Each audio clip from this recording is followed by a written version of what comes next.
سرک برچی میخواست که 60 مترش نخوا، چون مردم نگذاشت دال شده 40 متره. باز دوباره الان نمیدن نقشه کده که نقشه میآید.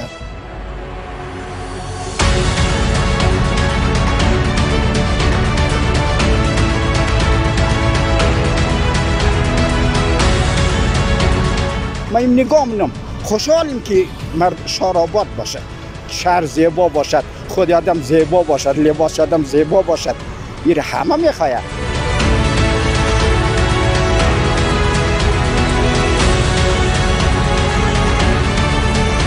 سرک کمپانی تا دشت برچی به طول 4 کیلومتر به عهده داره، به شکل پخته و اساسی ساخته و 95% کار از این سرک به اتمام رسیده. امروز انشالله اگر خواست خدا باشه از اینمی قسمت منطقه یوسف بانگی تا منطقه نخاش دشت برچی اسفالت میریزه. قیرش هم قبلا پاشیده و این طرف آماده قیرپاشی و اسفالت است.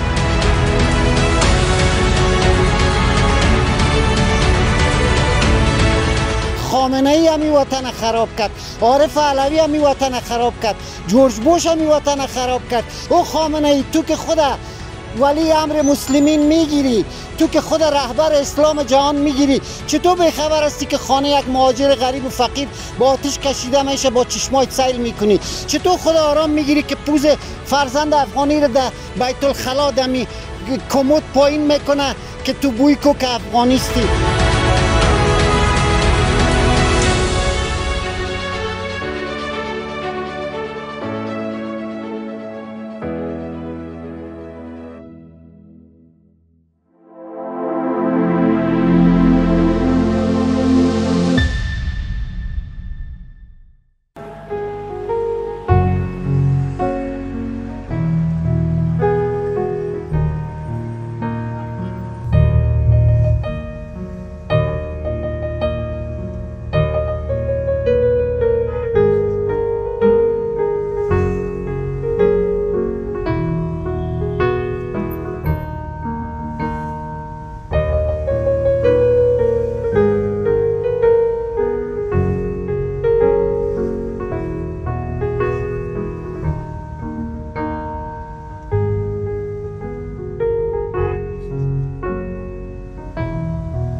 ما از ولایت غزنی هستیم، ولسوالی جاغوری هستیم. فهمیدی؟ خیلی خوشحال هستم که این پروژه نای 13 عملی شود. فهمیدی؟ چطور در گلسوب اینجا آمده؟ در گلسوب آمدیم که سیل کنیم که چی رقم قیر میکنه، چی رقم نمیکنه. فهمیدی؟ یک سیل کنیم. هر روز ما میایم تا دم پول را، از دم پول دوباره اون بیزیکل مون جستات است. فهمیدی؟ خود بیزیکل میایم چون بیکار هستم، یک روز پیدروی شونه و یک روز ورزش شونه بخش ما. چقدر خوش است این سرک که در اینجا آمده؟ بسیار خوش هستم، بسیار زیاد خوش است، بسیار زیاد خوش است. کلی مردم خوش باشه به خاطر که راحت میشن. کلی مردم همی هر جایی که بدون ماستر پلان فهمیدی اونمون که ماستر پلان بیه کلی مردم باید خوشحال باشه. ولی از پول سوخته به بالا کلیش بدون ماستر پلان. فهمیدی؟ کلیش بدون ماستر پلان. وقتی ما کلیش با ماستر پلان شونه چیزی قانونیش نفهمید بهتر است برای مردم. سرک برچی میخواست که 60 مترش نخوا، چون مردم نگذاشت دال شده 40 متره. باز دوباره الان آمده نقشه کده معذرت میخوایم. فهمیدی؟ باز دوباره الان آمده نقشه کده که نقشه میآید دیگه. او الان هر کسی که ناراحته که میگه ما فرض کن مثلا ما چرا آباد کردیم، پخته آباد کردیم، دولت برش از اول گفته بود همون آیه 13 فهمیدی که با پخته آباد نکن، باز دوباره نقشه سرتان میآید. فهمیدی؟ او دیگه مشکل دولت نیست، مشکل خود مردم است. فهمیدی؟ وقتی دولت برای ما 20 دفعه بگه که تو پخته آباد نکو، بردن ما بگیم پخته آباد کنیم، باز دوباره بیایم بیرون بگیم دولت نماد نمیدون تمام دارایی ما را غرق کرد. اور برای مردم نای 13 گفته بود 5 روز بالا اسپیکر نابل سرشه برچی میگشت که بردن شما پخته آباد نکن، خام آباد کن، با خشت خام آباد کن، بردن که باز دوباره نقشه سر شما میآید. فهمیدی؟ او دیگه مشکل خود مردم و مشکل دولت نیست. مشکل خود مردمه. مردم وقتی که ما بفهمیم که می خانم در نقشه امور آباد نمیکنیم. فهمیدی؟ میاید ما نقشه میاید دیگه. حالا هر رقمی باشه 10 سال بعد دیگه بیا یا 20 سال بعد دیگه بیا 15 سال بعد دیگه نقشه میره خانمات. و دیگه مشکل خود مردم است دیگه.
سلامت باشی، زنده باشی. تشکر. سلامت باشی. نام چی است؟ نام محمد ایواز. محمد ایواز. بله. چند وجه خودت در این سرک سایکدان آمدی؟ همین ساعت 7 صبح ما اینمی جمدم که بیکاریم. اما گفتم که یک لقمه نان با یک لیوان آب جوش خوردیم. آمدیم دیگه بیکاریم. الله. ما این نگاه منم. خوشحالیم که شهر آباد باشه. بله. از این پروژه خیلی خوشحال هستیم که از تیر شده این رای تا نزدیک شده بخیر. رای بله. رای من نزدیک شده. همین این می‌خدره که بیکاری الله دیگه فقط بیکاری. دیگه اون چیزی نداره، نه موتر داره برادر جان عزیز، نه کدام حتی بایسکل نداره. با خدا این باور داره یا نداره؟ 8 نفر یال داریم. خانه کرایی خدا شاید این ترالو فکر می‌کردیم. دایش ما ناراحت نیستم که سرک چرا پخته هر جای باش دادم زیبایی رو میخواه، زیبایی خود میخواه میالی شهر زیبا باشد، خود آدم زیبا باشد، لباس آدم زیبا باشد، این همه میخواه. از این راضی هستیم، خیلی راضی. اما متاسفانه که یعنی چیزی در دست نیه، همه ایمو گرسنه، همه ایمو بدبخت الله میگردیم. به خدا یک این طبقه مو برادر جان عزیز صدقه خارجی ها رو بخوری، او صدقه بخشیز موره نه، اون دیگه گده میرسه دیگه گده نمیرسه. که اینی کارهای دیگه از زیاد از یه عرف ندارم دیگه برادری من. بس بخیر باشی. سلامت باشی، زنده باشی.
سلام خدمت شما و همکاران شما و همکاران بخش تکنیکی و شنونده ها و بیننده های رسانه وزین شما. امین هستم از منطقه دشت برچی. من اینجا مدت 2 سال است که بیکار هستم و از این که خبر شدیم که در ساحه منطقه ما یک سرک بسیار خوب منطقوی که تمام مشکلات ازدحام سرک اصلی دشت برچی و سرک کمپانی به طرف کوته سنگی و به شهرهای قندهار هرات وصل می سازه در حال ساخت است. روزانه میایم اینجا دیدن میکنیم، مشکلاتش به گوش مسئولین میرسانیم، انتقاد میکنیم، پیشنهاد میکنیم، مصاحبه میکنیم، مشکلات مردم میگیم، مشکلات خود میگیم، مشکلات منطقه و سرک ما را میگیم. اینجا که پرسنل شهروالی کابل که مسئولیت ساخت اینمی سرک از سرک کمپانی تا دشت برچی به طول 4 کیلومتر به عهده داره، به شکل پخته و اساسی ساخته و 95% کار از این سرک به اتمام رسیده. امروز انشالله اگر خواست خدا باشه یک طرف سرک از اینمی قسمت منطقه یوسف بانگی تا منطقه نخاش دشت برچی اسفالت میریزه. قیرش هم قبلا پاشیده و این طرف آماده قیرپاشی و اسفالت است و ما بسیار خوش هستیم. یک دانه پل در مسیر از این راه قرار گرفته که او پل گرچه که ناوقت ساخته شده اما توسط شهروالی کابل ساخته شده. یک امتحان بوده، یک کار عملی بوده برای شهروالی کابل که بسیار خوب کار کرده. کار از وان تقریبا 30-40% پیش رفته و در حال ساخت است. ما در این مسیر روزانه چند مرتبه میایم دیدن میکنیم و اینمی نظرات خود میگیم.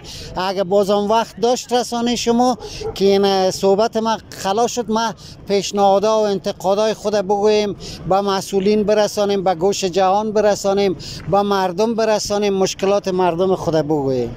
بفرمایید. تشکر از شما. البته افغانستان خانه مشترک تمام مردم افغانستان است. تمام مردم افغانستان که ساکن از این افغانستان هستند طبیعت اصلی اینجا را دارن، حق دارن که کار داشته باشن، زندگی داشته باشن، مکتب داشته باشن، پانتون داشته باشن و اونمو مشکلات روزانه نداشته باشن، دغدغه فقر و بیچارگی نداشته باشن. این به دوش مسئولین و کسایی که خود سردمدار از این حکومت میگیره که میگه که ما حاکمای از اینجا هستیم. هر مسئولیت که اینجا هست به دوش از اونماست که باید مردم در کنار خود داشته باشه. با یک گل بهار نمیشه. تمام اقوام افغانستان باید اشتراک داشته باشه در ساخت ساز از این مملکت، در پیشرفت از این مملکت، در ترقی از این مملکت. در رسانه ها میبینیم متاسفانه مدت ما 50 سال عمرم است که میبینم یک گروه در کو بالا میشه، یک گروه دیگه در اواری میای بازو در اواری حقوق از او را پایمال میکنه، حقوق مردم پایمال میکنه، به رسمیت نمیشناسه، مردم زجر میبینه، در فقر میره، بیچارگی بازو میای او را میزنه، او در کو میره، ای میای در اواری برای مردم کار نمیکنه، خدمت نمیکنه. ما از این مردم افغانستان همی کسایی که در حاکمیت هستن میخوایم تمام مردم افغانستان دشمنی ما نداریم. جنگ ما نبوده، جنگ افغانستان نبوده. ما نه سلاح ساختیم، نه بم ساخته میتونیم، نه انفجار ساخته میتونیم، نه هیچ چیزه. جنگ ایران بوده، جنگ پاکستان بوده، جنگ آمریکا بوده، جنگ غرب بوده که اینجا را صحنه جنگ ساختن. ای زنبیار معرکه جنگ افغانستان همی کشورها بوده که حال مهاجرین ما را یکیش میگه به پاپا گینه روان میکنم، یکی میگه در شاخ افریقا روان میکنم، یکی میگه به مهاجر افغان کس نان داد زندانی میکنم، یکی میگه خانه داد. او برادر شما همی وطن خراب کردین، خامنه ای همی وطن خراب کرد، عارف علوی همی وطن خراب کرد، جورج بوش همی وطن خراب کرد. کل کشورهای دنیا آمدن جنگای نیابتیش دزدار آدم کشار از کشورهای دنیا جمع کردن آوردن در افغانستان کردن، مردم افغانستان جنگاندن، وطن ما را خراب کردن. حال بار مسئولیت از این خرابی را نمیوردارن. مهاجرین ما را ظلم میکنن، شکنجه میکنن، توهین میکنن، تحقیر میکنن، لط و کوب میکنن، خانه‌ش به آتش میکشن. او خامنه ای تو که خدا ولی امر مسلمین میگیری، تو که خود رهبر اسلام جهان میگیری، چطور بخبر هستی که خانه یک مهاجر غریب و فقیر با آتش کشیده میشه با چشمایت سیل میکنی؟ چطور بخبر هستی که از 3 منزل افغانی رو بس در روی سرک مندازن قتل میکنن خود از سکوت اختیار میکنی؟ چطور خود آرام میگیری که فرزند افغانی نمیتونه اینجا تحصیل کنه؟ چطور خود آرام میگیری که پوز فرزند افغانی رو در بیت الخلا دمی کمد پایین میکنه که تو بوی کو که افغانیستی، تو انسان هستی، تو مسلمان هستی. در اسلام تبعیض نیست، سرزمین خداست، هر کس هر جای زندگی کنه مسئولیت فردی است. اگه این جرم میکنه جزای جرم خودم میبینه. نمیشه که این جرم کنه مرا محکمه کنه، مرا گردن بزنه، مرا زجر بده، مرا شکنجه بده. پاکستان شما هم تو سر مهاجرین ما ظلم میکنه، آمریکای شما ظلم میکنه، اروپای شما. امینا اینجا جنگ آوردن، همینجا کشور ما را خراب کردن. ما کدام دشمن دیگه نداریم. با معادن ما چشم سرخ کرده، میخواین ما عقب بانیم، از تحصیل بانیم، از تعلیم بانیم، از مکتب بانیم، کفایت نداشته باشیم، ظرفیت نداشته باشیم، پتانسیل و قابلیت های درس و تحصیل نداشته باشیم، با سرنوشت ما حاکم شوند، معادن ما را چور و چپاول کنند، ما را به قصد نمیمونند درس بخونیم.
سلام، صحت شما خوب است؟ بخیر هستید؟ سلامت باشید، زنده باشید. در نخست خودم معرفی کنید و چطور گدایگل صبح اینجا اومدید؟ محمد آصف زکی هستم، فعلا که باشنده کابل هستم، ولایت از غزنی است. آمدیم برادرم این کار را سعی کنیم یک دفعه که چی رقم کار مونه. دیگه خیلی خوش هستیم که بازسازی شروع شده، برادر سرکار نو شده، بیروبار کم میشه، رفت آمدها خوب میشه. دیگه همین چیزا هست دیگه. مصروف چی کاروبار هستین و تاکسی داریم ما. تاکسی کار می‌کنیم، تاکسی تلفنی داریم ما. دفتر من دمی ساحه هست، دمی ساحه ریگریشن. دیگه اینمی کارا داریم. خودتون چقدر از کار کارمندای اینجا چقدر راضی هستین از سرک که جور شده؟ والا 100% راضی هستم به خدا. کارا هر چی بیشتر شد، مثلا سرک هرچی بیشتر شد، سهولت بیشتر میشه، برادر بیروبار کم میشه. دیگه خیلی خوب است دیگه. نظرتون چیست درباره سرک و پیامتون چیست؟ پیامم به امارات اسلامی است که برادر بیشتر همین سرکار کار کنه، دیگه بازسازی کنه. دیگه از مردم هم امید است که با امارات اسلامی همکاری کنه. دیگه این پیامم است برادر. تشکر. خواهش می‌کنم. بخیر باشید، سلامت باشید.